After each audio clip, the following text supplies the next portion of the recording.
فتبسم ضاحكا من قولها وقال رب أوزعني أن أشكر نعمتك التي أنعمت علي وعلى والدي وأن أعمل صالحا ترضاه وأدخلني برحمتك في عبادك الصالحين. وتفقد الطير فقال ما لي لا أرى الهدهد أم كان من الغائبين لأعذبنه عذابا شديدا أو لأذبحنه أو لياتيني بسلطان مبين.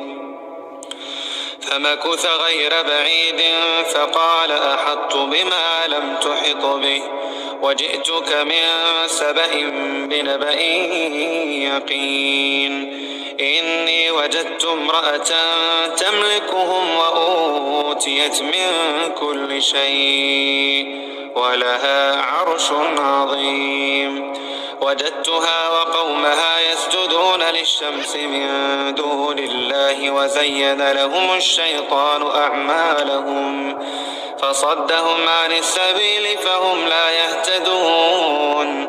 ألا يسجدوا لله الذي يخرج الخبأ في السماوات والأرض ويعلم ما يخفون وما يعلنون. الله لا إله إلا هو رب العرش العظيم.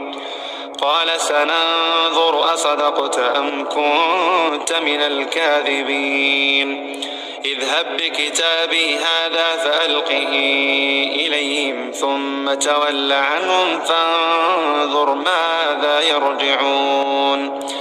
قالت يا أيها الملأ إني ألقي إلي كتاب كريم إنه من سليمان وإنه بسم الله الرحمن الرحيم ألا تعلوا علي واتوني مسلمين.